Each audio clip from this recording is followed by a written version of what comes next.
collaboration through the EORN project is so big in municipalities, public sector, getting together and working on projects together, applying for funding together, has worked better for us, and it's seen as something that's really working strategically. And when we met with City of Kawartha Lakes, as Trish mentioned, we talked about some of our projects or things that we need to work on as municipalities, and document management was a huge one for us. And we all across Eastern Ontario municipalities are in varying positions of document management in terms of, do we have a paper system, do we have an electronic system, and we're all over the map. So we use the lean training to look at how we could implement document management as a project across the region, and then create templates so that other municipalities could then use them. So in terms of the County of Peterborough, we have some TOMRIMS, which is the Ontario Municipal Records Management System, records management in place, but others are more electronic based, some don't have any, so we're all at various stages. And we thought if we could use a lean process to look at where we are and use the tools, we could create those templates that we could then push out to other people that are other municipalities in similar situations as us, that could look at how much would it cost me to store a document or a box on site, how much off site, that type of thing. So we've actually taken hold of the lean training and just gone forward with it with great passion. We really like the tools, and I'm going to be talking about tools to you today that we're using that you haven't learned yet in terms of what you're discussing today, but I'll just quickly touch on them and kind of show how using the tools and the processes that we do are really helping us. So public service challenges that we have limited resources, as you were aware of, and we still have to deliver our services as much and possibly more, faster, better, and cheaper, and while still engaging our people. So some of the ways in the past municipalities have done this is, cutting services, deferring our infrastructure repairs, which has been done for many years, and now we're in that situation where infrastructure repairs have to be done, and we're seeing larger tax hikes because of it, or raise taxes, and we didn't want to look at this as a possibility of what we have to do. So the EORN project, as mentioned, we met with the City of Kawartha Lakes to talk about their document management project, and they implemented Lean Six Sigma.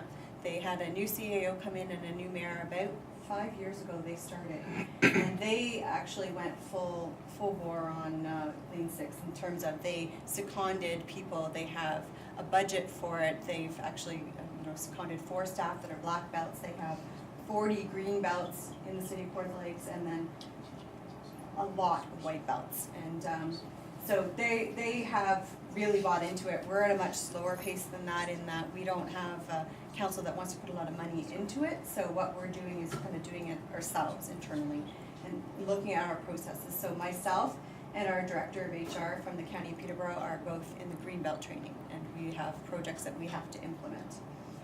From the City of Kawartha Lakes side, they have estimated that they will save $783,000 over 5 years in terms of just the document management project, in direct savings as well as cost avoidance savings. So there's 2 different things that they look at in terms of their costs, and overall their lean, they have estimated over $12 million in savings, direct and cost avoidance. So their overall goal in terms of records management was reduced IT storage space by 25%. And so in order to move forward with this region-wide electronic management projects, the counties of Haliburton, Northumberland, Peterborough, and Prescott-Russell agreed to go forward with this lean training and use the methodology to move our projects forward. And then those members would then push it out to all the EOWC members and do our own training and our own templating and send it and give it to them. So after the initial white belt training, we felt that we wanted to continue on. So from a white belt, we had about 4 to 5 people from each county, and then we selected about 2 to 3 from each county to move forward into the green belt. And we are in our almost final phases of green belt. We have to do our project presentations March 24th for our certification. So again, and you'll touch on this in your training, the lean approach is identifying and prioritizing the needs of the end users. You talked about customers. We map our current state. So before we come up with an idea of what we want to do, we all just thought, document management, we need to shred 20,000 boxes and do this and that. And so we took a step back and said, let's map out what we're currently doing and then look at what we need to do and then prioritize and set those projects in. Six Sigma is the statistical tools to identify the root causes and defects, or the errors. So it minimizes variability. And when should it be used? When there's errors that are present, or bottlenecks. And we've kind of identified errors in just processing of paperwork in the HR department, or things like that that actually cause a delay, and the customer is either the student we're employing, or it could be the department that is actually hiring the person because there's an error. So we're looking at some of those processes in terms of eliminating errors. How can we set up templates and frameworks that work for the end user and our customers?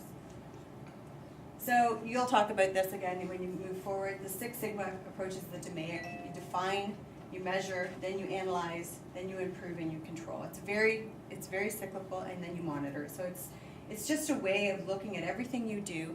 And now that we've been doing the Greenbelt training, we think, oh, I'm going to lean that. I'm going to lean that. Because you just think, oh, your mentality comes, I just need to look at what the core issue is here. Break it down to something small. So part of our biggest issue was we tried to take everything too big. And so when we just done records management, well, what is that? That's paper, it's emails, it's electronic files. So now we're breaking it down into little components. And we're looking at this piece and then this piece, and then setting those in place. So why combine them? Lean creates efficiency and flow, and Six Sigma creates the results, the consistent results. And it's about creating a culture that demands continuous improvement and the pursuit of perfection. And it gives employees the tools that they need to empower them to better perform. And it actually, the most important thing to us is that it gives us the opportunity to have our employees have input. And I don't think that, it sounds silly that you don't ask your employees for input, but when you're in a big county or something, we don't go to the truck drivers and say, what do you think the route should be for this? We just do things, and then, so that kind of pushing down is changing. We're sitting in groups and we're talking about what makes sense to do. Common types of waste in our organization: overproduction, waiting, transport. So we have varying offices at the county, and we have Public Works here and EMS here, and there's always that wait time in transport and bottlenecks. So we're looking at what would be best for us in terms of eliminating some of those wastes. Just found some examples online, and this is just kind of about flow, and it's called 5S'ing your workplace, but tidying up is such an important thing, and we don't think about it. But if you have to work around things to get to something, or go through files to find something, it takes time, and that's inefficient. So, and then again, there's an office, and I'm sure that could be my office right now, but it might be that eventually. So how is it different in the public sector? As you probably know, Lean Six Sigma was invented in the private sector, created it in the private sector, but it is still identifying who's your customer. We all have customers, internal, external, the person beside me, my employee, my boss. So there's all these different identifications of customers, and ensuring that we create those processes to make sure that everybody's needs are met. So in terms of public sector, it's just identifying clearly who our customer is. We're not looking at profit, we're looking at our bottom line. Physical products, ours are more services, so in terms of waste or roads, that type of thing. Flatter organization structures we have as opposed to multi-layered in ours. And then monetary incentives, we don't have those. So we've come up with incentive programs to try to get our employee engagement, but we found that just asking for input and then actually seeing something implemented is a great driver for our staff. So again, change that's imposed is change that's opposed. So we're not imposing the change, we're working with everybody and involving everybody from day one.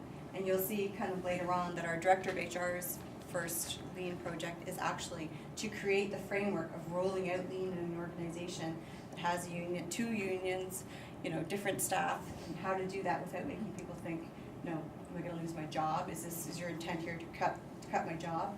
No, it's not. It's about it's not about removing positions. It's about improving performance and capacity. So where we're all working harder, we're going to have to work smarter. And what's our opportunity? Our opportunity is to use these tools and techniques to define and implement efficiency and effectiveness measures. We've linked this to our strategic plan in terms of our talent management strategy through our new strategic plan we've just done. We're garnering employee engagement at all levels, And we're demonstrating to our ratepayers that we're using our tax dollars in an efficient way, but we're also demonstrating to other levels of government, provincial and federal, that we are doing all we can do. And so when we're going into OGRA, where we are now, or AMO, and we're asking for money, and we're saying we've done everything we can do in terms of setting our own house in order and being effective and efficient, and you need to push back to us. So this is kind of another strategy EOWC is using to kind of push out to our senior levels of government that we've got our house in order and we're working collaboratively now. Let's talk. So in terms of our Greenbelt projects, the first one is a larger municipal information management process to implement and optimize our data infrastructure and information lifecycle management best practices. And our phase 1 is to review, develop, and implement procedures to minimize our hard file storage requirements by 60%. And in the future, our electronic document storage by 25%. This is our hard file storage. So as you can see, it's not very well organized. And in terms of trying to find a document, it would take hours to find one in this right now. And right there, that's a huge waste. And just in our initial reviews of getting rid of boxes, and I don't know if you can see, but a lot of the boxes have X's on them. They're ready for shredding. They've been ready for shredding for years, but no one's actually got around to shredding them. So we're actually holding on to documents that if we were required to produce, we would have to produce, which can be a liability in some cases. And then we can't find documents that we need to produce because they're all within these boxes that are all messed up. So in terms of lean, we have to create a project charter.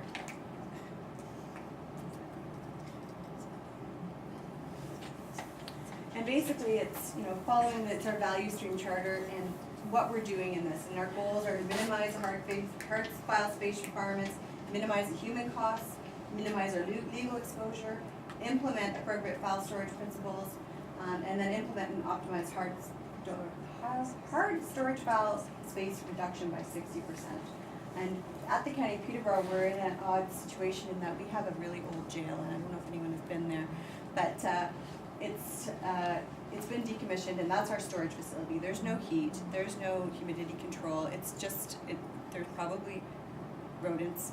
And we're in the situation where we have to get rid of that jail very soon. So this project is timely that we have to do something about these files. We have to find a solution off-site or build something to move them into. So it kind of fell perfectly for us in that we do have to get rid of these. And Sheridan, with the City of Kawartha Lakes, it was the cost avoidance because they were looking at having to lease external space for their storage, right? Yeah, they have an external storage facility, but it was full. Oh, okay. So yeah. Additional. So this is the DMAIC that I talked about, define, measure, analyze, improve, and control. And so in terms of this project, we're up to the analyze stage where we've looked at our measuring of our costs and we're analyzing that data. And then the next step is to improve, to set in those, get around to destroying. We have 961 boxes, 631 can be destroyed immediately. The rest of them have to be restored, and we're looking at right now in terms of our analyze, putting them to an outside storage facility that would do it for us at a rate. It's at Iron Mountain, basically takes them off site, and when you need a document, they'll pull it for you. So that's sorry. We did some process flow mapping with our departments. This is just one department in terms of how the file storage and document file storage moves through and where the holdup is. So basically, document approved for destruction here is a yes or a no. It's just stuck there for us because it's whether it's a yes or a no, nothing gets done with it. Nothing's been done with it because no one will sign that final paper to say it can go. And then we have this. It's called a RACI, Responsible, Accountable, Consulted, and Informed. And this is our team, so that we all know for which task, who's responsible for it, who's actually going to do it, who needs to know about it. Who needs to be consulted about it, and who needs to be informed. So this is another tool in Lean that we find from a management process, just helps us know. No one's saying, well, I thought you were doing that. Well, no, I thought you were doing that. No, we know who's doing what.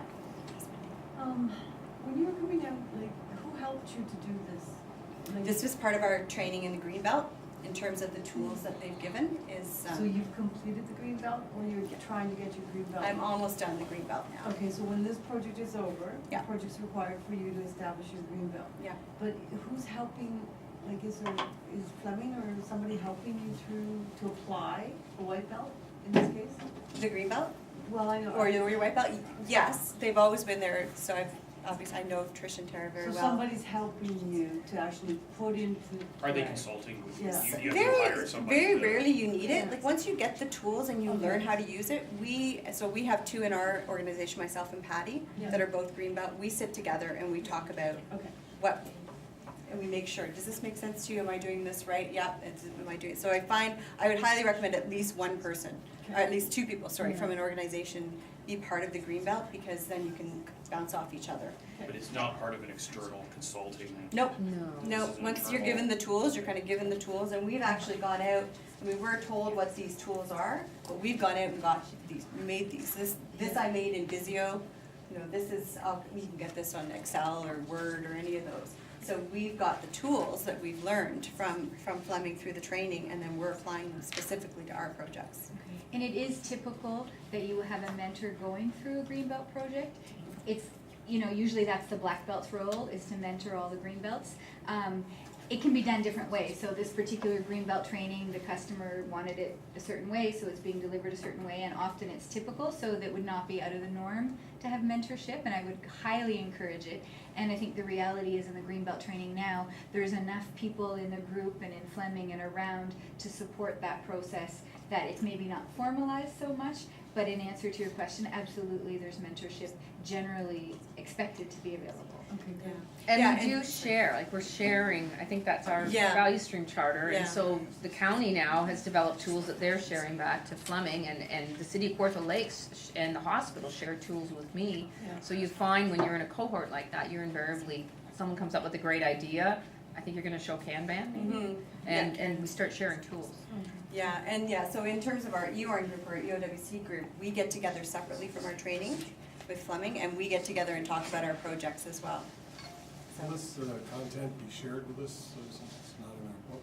Sure, Sure. I'm happy to give it to you. And We'll with get some it. of these tools we are gonna cover, Yeah. Mhm. but it'd be great if you could share that. And I do have all the templates too, which I'm happy to share as well, various templates that we're This is a using. practical application of what's being taught in a theoretical sense. Absolutely. Yeah, It'd be helpful to have. yeah, I think it really helps to see it in terms of a project. Our second green belt project is in terms of our director of HR, is to review and improve our seasonal employee orientation process. That's her first part. Sheridan, just before you go on, have you, like, quietly, we won't repeat this. You might want to turn the camera off. Have you actually figured out the cost savings associated with this yet that you presented at the end of March? This project, Yeah, yes. the first one? Initially, immediate savings, 12,000 direct costs. Okay. 12,000, and that includes the cost for offsite storage. So we've looked at the cost of shredding, what it costs us to store a box, so a banker's box is 1.7 cubic feet, how much it costs to lease space, how much it costs to own space. It's like we've done all of that analysis. So the intention is then to take that template of what those costs are and provide that to all our EOWC partners. So if they're in the same Yeah. situation and say, I've got 600 boxes, they can plunk in 600 in my spreadsheet and figure out approximately how much it might cost them to lease a space, to build a space, to store it off-site, all of that information. So if you just looked at that over, I don't know, the next 5 years kind of thing. Yep. You just save $60,000. Yep. And if there's 10 other municipalities like you, maybe, across the east, that's $600,000. Exactly, yeah. And we actually even have human costs, so we've actually calculated what it costs an administrative person to find a file, you know, a director position to find a file, and then we've averaged the amount of time it takes, so we've got that built in as well. So we're not just looking at direct costs in terms of files. At the end of the day, are you net saving in hard copy format only those documents that you are required by law to keep? Yes. And Yes. digitizing everything, or? No, we're not digitizing everything. So what part of this process has taught us that there's a difference between a document and a record. Mhm. And so as part of our learning together, a bunch of us always thought, and everybody always thought, everything was a document management process. And we've really defined now what we actually by law need to keep in terms of a record. And then we're setting those processes in place. Our next step is electronic, so we're not there yet. Northumberland County their project is electronic records management, so they're a bit ahead of us. Halliburton County is behind us. They haven't implemented a document management on their hard files in terms of tom rooms, which is, it's a file structure basically and retention.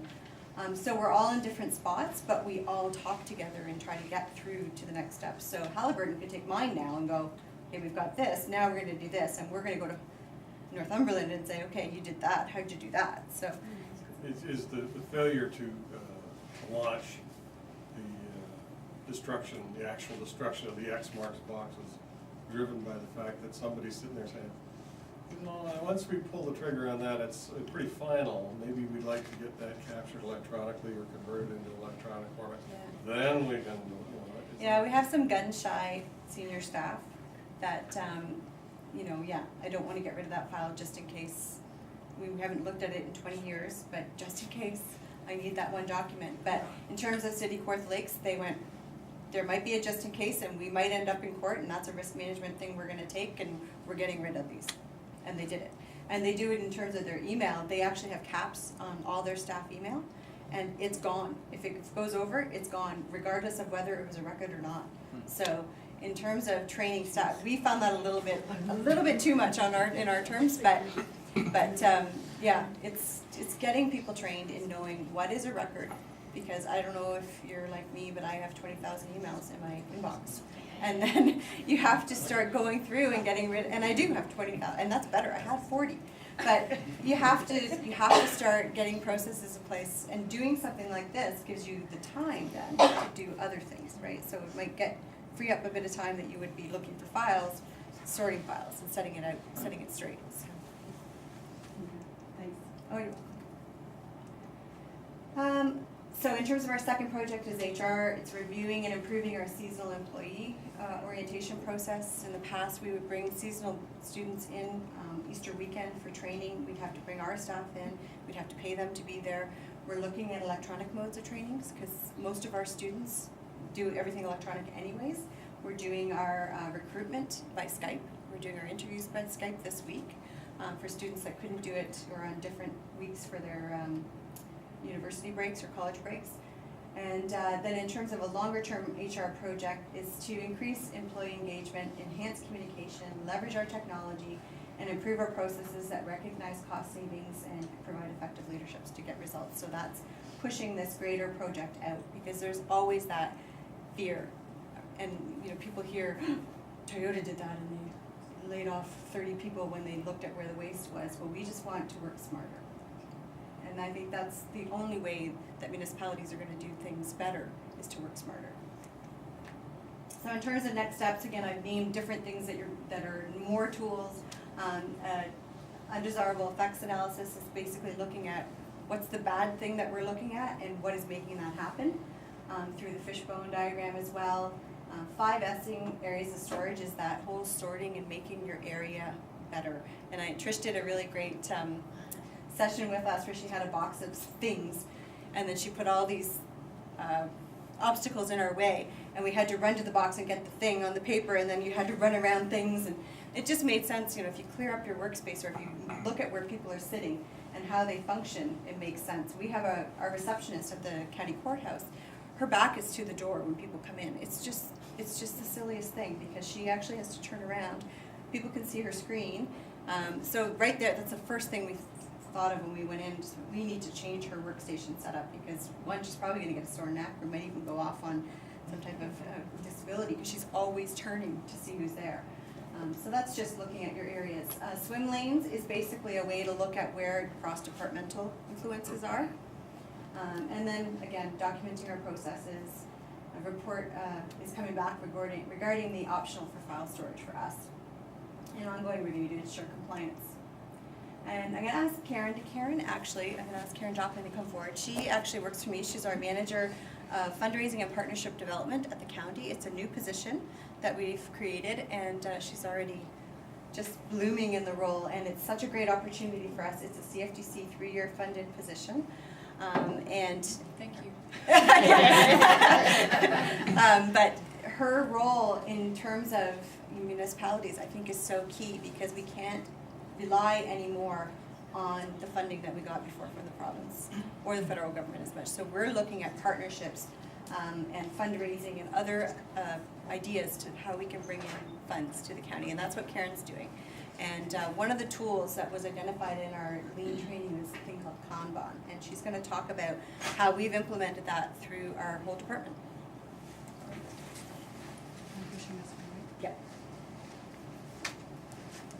It is actually exciting is with Sheridan taking this, and obviously she's Go back grabbed a one, hold of, Karen. sorry? Go back one. Sheridan's taking this training, and so she's coming back, and of course, the role is that it kind of infiltrates our whole organization. And so from my perspective, I'm a visual person, so it's, as soon as she came in and said, okay, this is what we're going to do, and this is how we're gonna roll it out, I was game. Didn't quite understand the whole concept yet, but my role when I was hired was basically, we're going to build a barn at Lang for our 50th anniversary, which is Canada's sesquicentennial. So you think for that, oh, that's pretty good. But then as you start to break down exactly what's involved in that, it's major project management, and there's so many elements and pieces that certain jobs and various tasks need to be done concurrently. So it's like, how are we going to keep this organized? How am I going to be able to go back to Sheridan and say, okay, this is where I am. How can she just look where I am and know where I am? So with the Kanban, we're able to set up. So I have projects that to do. So we brainstormed and we got Post-it notes, and we just kind of, anything that pops in your head, we kind of put them on a Post-it note, and they hit the wall. And so then they hit the task, and I'll show you our Kanban board. Then there's the next one that we're actually doing it. So now it's not just sitting in our to-do pile, it's now in some form of execution. We've started the process, and then we're showing it done. So the nice piece is you can see how your task has moved through the process, and it's not one of those things where you answer the email, you delete it, and it's gone, and you're just like, okay, what did I do today? You actually have a visual board electronically and hard copy, if you so desire, to see exactly where you started and where you're going and what you've accomplished in that time frame. The other nice piece about this is that when you first write something down on your Post-it note, you realize at first you go, okay, you know what, fundraising.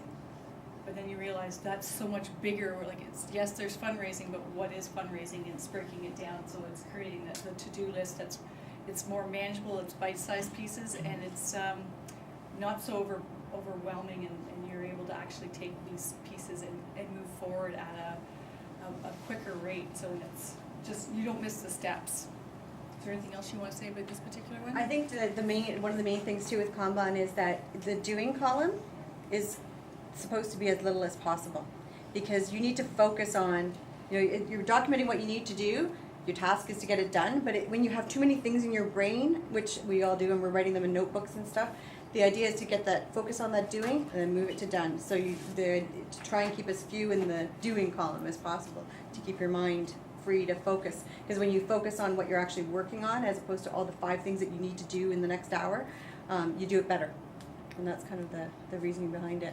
And if I could, I don't know if you remember the little clip we showed where the idea of pull, so it's employing that idea of pull, where you're pulling from your doing, from your to-do, when you're ready for the next item. Instead of, we tend to have a lot, we call it WIP, or work in progress, we have too much going on at once. We don't wait and then pull when we're ready for the next thing. So this is just a snapshot. We have Kanban, I call it Kanban. We all have different names for it.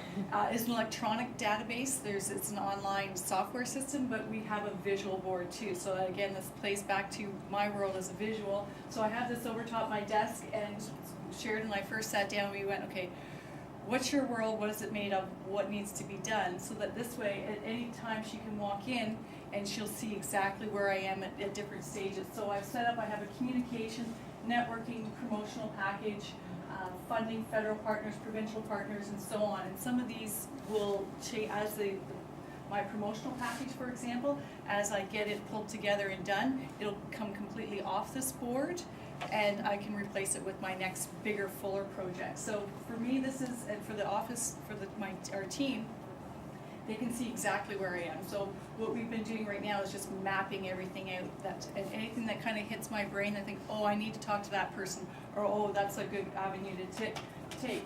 It hits a Post-it note and it lands here. So this is my visual wall board. I think that's about 9 feet long. And I've broken it down exactly like the Kanban is. the tasks, what's in progress and what is complete. So in each of my projects, that's how I'm executing my plan. And just closer. And it's really breaking it down, and I think that's one of the pieces for me. It is that to-do list. When you have that to-do list and you write it down, you're able to check off it, and you know what you've done at the end of the day. This just puts it in a neater format and more visual for everyone to see. Yeah, one thing Karen also has is a holding cloud to the right. It's another board, but it's basically things that haven't yet hit the board as a task that maybe we'll do, maybe we won't, but there's little stickies all over another whiteboard that we might pull into this, but we may not, depending on if we have enough time or money. Yeah, it's all about the money. I do one question.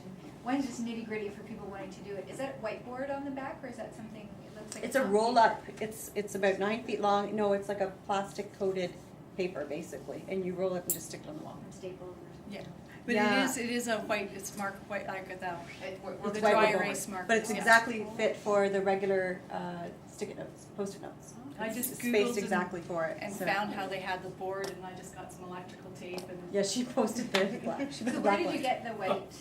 I got that actually. I took a project management course, and the leader at that time had this, and I just loved it. So I ordered a bunch of them for work. So I could try and source them again, but I think it was $30. It wasn't very much. Was it Brant though, or, do you remember, Grant Office Supply? No, it Oh, wasn't. through the P. Yeah, it was through the manager, project okay. manager. Yeah. The other question, or maybe more comment, is I noticed you don't have big project titles in the, under the task column. It's not like the major, No. like do the federal funding work. It's, you've got a federal funding Kanban, and then you've got all the actual tasks. Yeah. So you execute the stickies and then you shift them. Yeah. Rather than having to take a big, broad encompassing one and figure out, still, what do I have to do? Right. Yeah, we define each task so that we know it's done.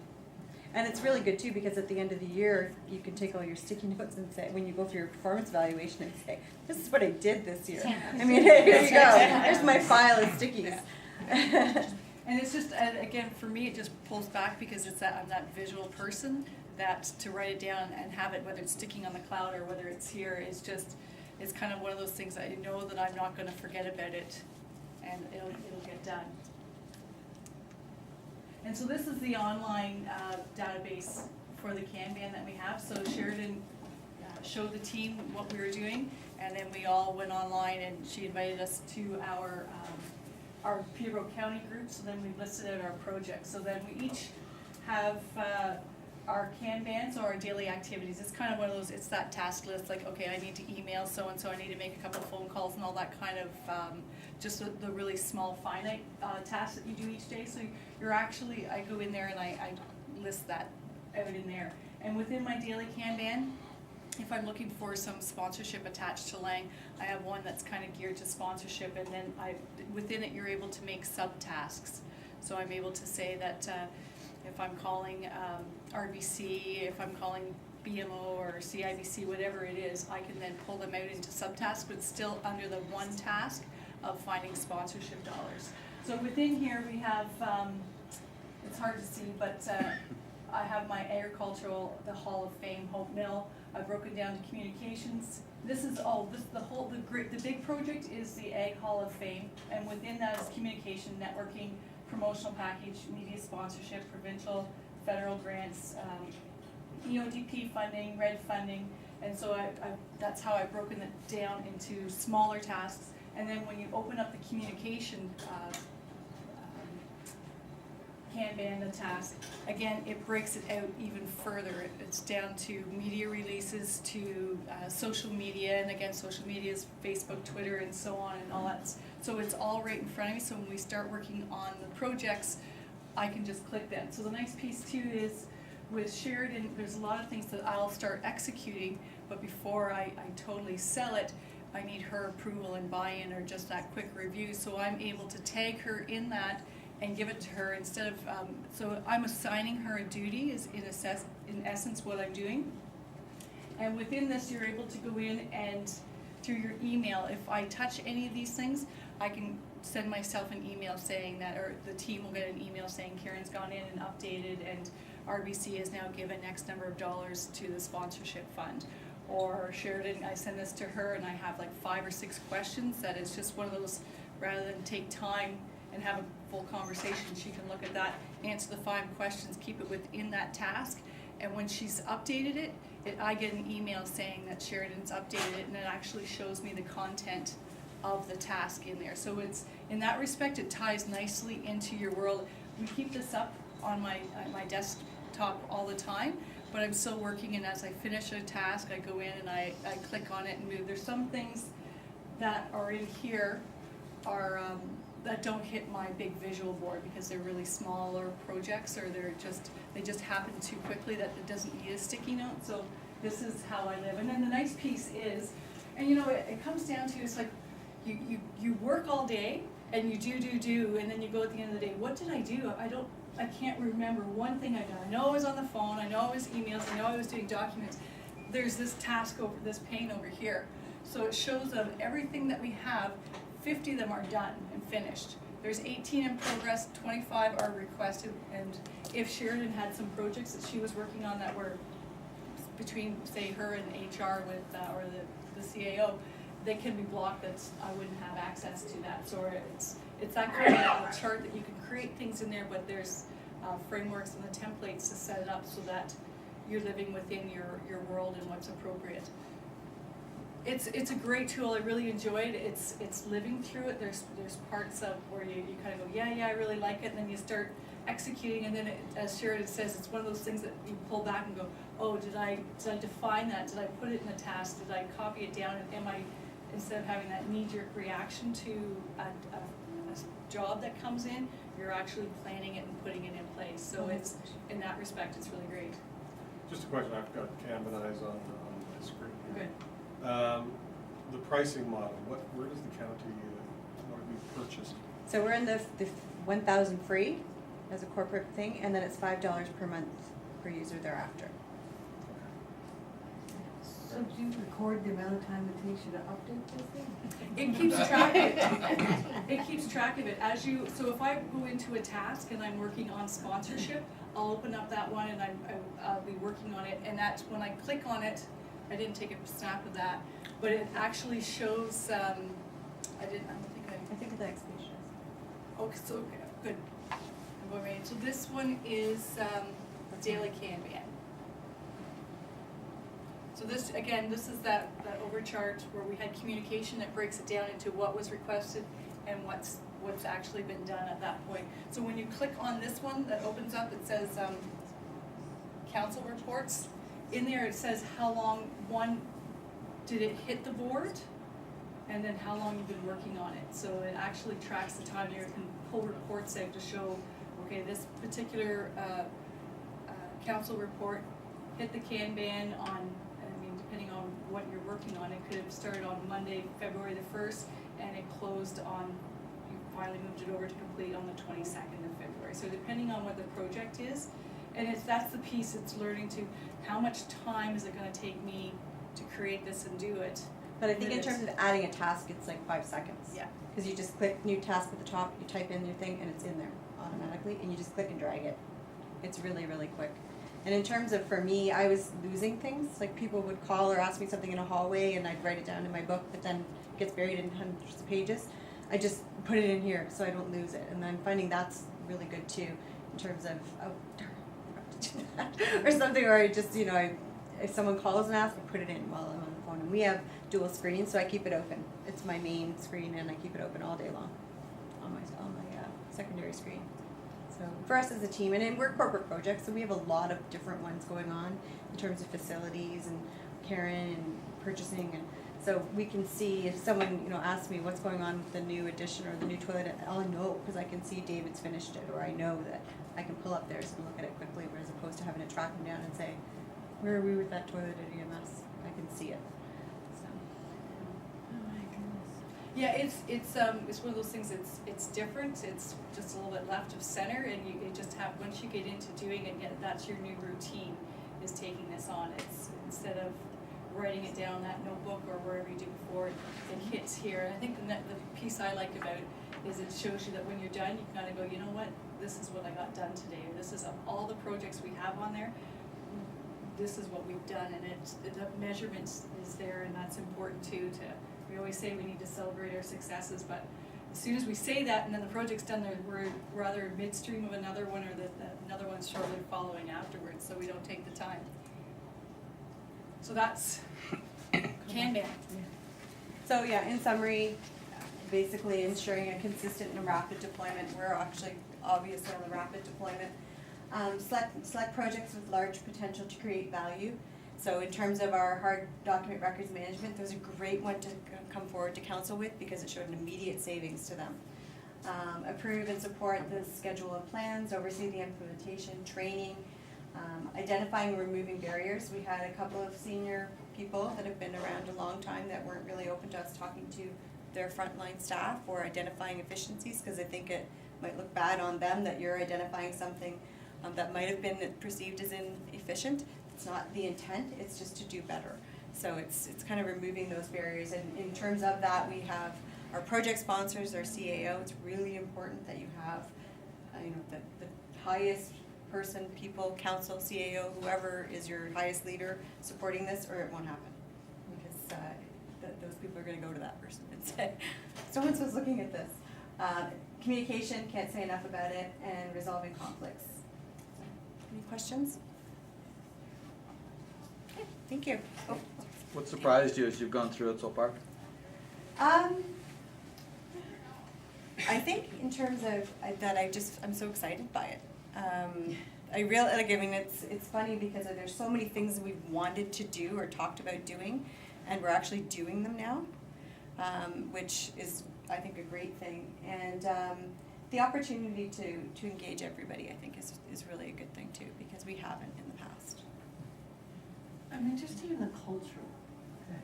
So you've got this project going, that's wonderful, and there's a few others, but how's the balance of the culture? Has it now shifted or begun to shift toward accepting these processes as part of the business decision model?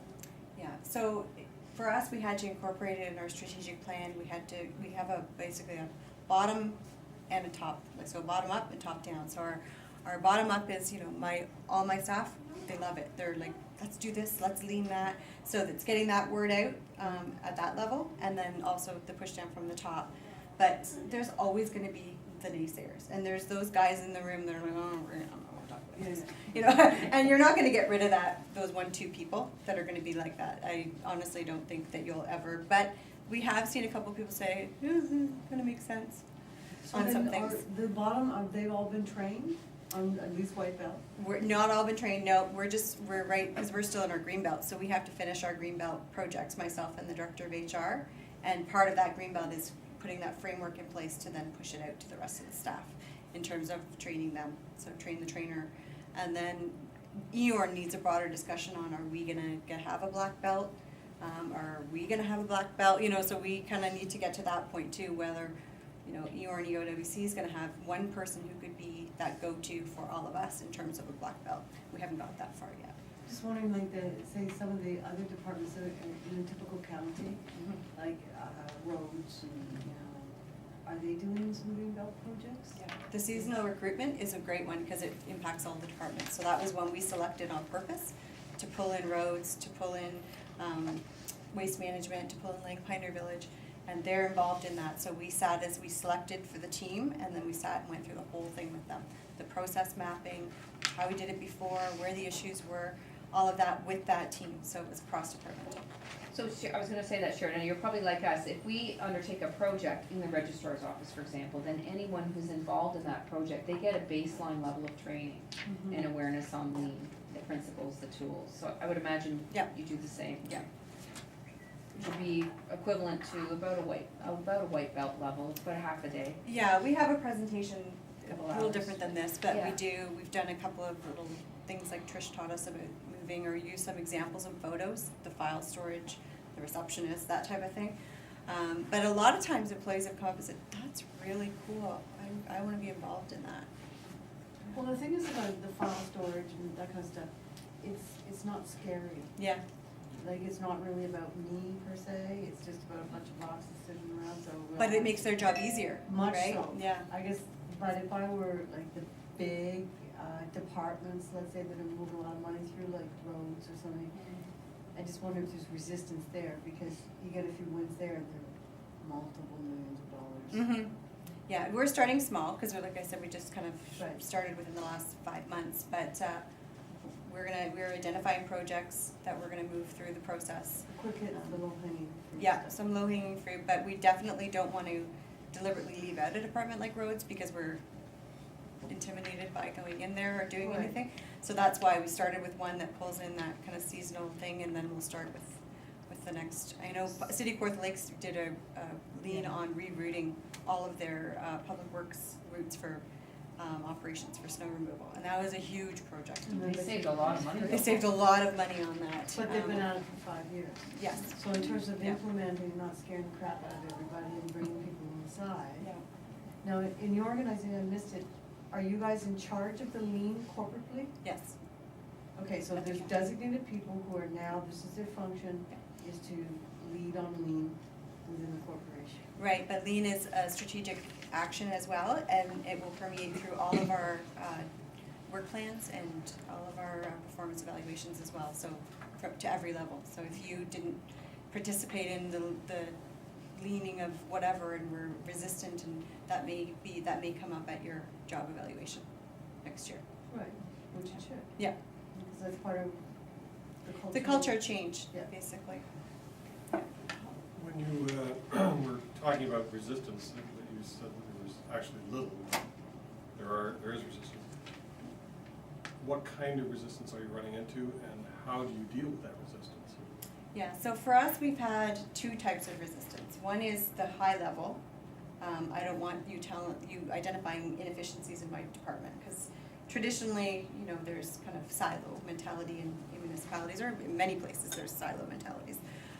So it's that fear of looking bad, yeah. So it's how we approach it, in that we have to involve those people. We pulled them in. We haven't done anything that's been any type of negativity on a department yet. We'll get there, I'm sure. We haven't crossed that bridge yet, but I think that's where, and I know that's where our CAO role comes in to continue. We're doing this as part of our continuous improvement. We're looking at everything, and basically it's mandated in terms of you have to let it happen, and it's not a bad thing to identify. I mean, we had that pushback when the director of HR and we said mistakes happen. Well, there's no mistakes. No mistakes happen in my department. So we said, well, for example, I know that our director of HR said, I know when we sent out seasonal letters last year, we had some names wrong or some dates wrong, and so she brought it to her own department and said, I know we make mistakes. Everybody makes mistakes. We're always rushing. So it's just trying to identify how we can correct those types of mistakes. And so instead of pushing it to saying, okay, well, maybe there aren't mistakes in your department, guarantee there are, because there are everywhere. But bringing it in and telling a story about, I make mistakes. Everybody makes mistakes, right? And there's always inefficiencies somewhere. And because we haven't asked those people, the employees that are doing it, maybe the roads route guys will say, it makes no sense for me to go here, here, and here. Why don't I go here, here, and here, and this guy do this? And then we save 6,000 liters a year in fuel. I mean, that's a direct savings, right? So it's the things we have to do. What's the second one? You've given us the first. It's the lower entry or entry level people, or the people that have been there for a really long time, that come into work and do the job and just want to do that and don't want to change. And change is inevitable. And I think, the sad part is that if you don't adapt to change, you're gonna either be gone, or you're gonna retire, or you'll move on to something that you do enjoy. Because if we're continually pushing change and you're against it, you're gonna hate your job, and you're gonna want to leave. But within the context of the union environment which Yeah. you're in, Yes. how do you deal with it at that point? Well, it's those guys that sit back like this in the rooms and don't want to. I'm not one of them, I'm No, I know. just No, it is. It is those. It's. We've seen that, but we found that it's his coworkers that pull them in too. So Right, it's so- peer pressure. Bill. You know what he's talking about when you did this. Oh, great. That it does seem that was kind of dumb that we did that. It's a lot of peer pressure too, and it's that grassroots movement pushing it up. Okay. Is it accidental that every time you talk about roadblocks, you I do mention this. guys? Your voice goes down? Very protective. I heard that. No. The generic guy. Yeah, thank you very much. I'm happy, I've got some cards here. If you want any information, just email me. That's good, thank We'll you. make the presentation available to everyone. That'd be good, over there. thank you. Okay, thanks so much. Okay, thanks so much.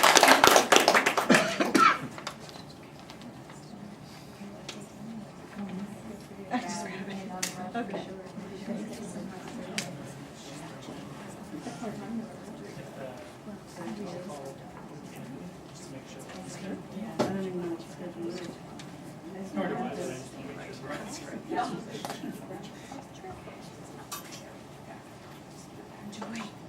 Thank you. See you later. Ann says she wants pictures. What's that? Ann says she wants pictures. Anne wants pictures? My Oh, I Ann. know, oh, you know what? I No, keep looking, I it's can't okay. believe the time. I'm gonna wait for spring and then you can Ah, have a a nice tour. spring light and all.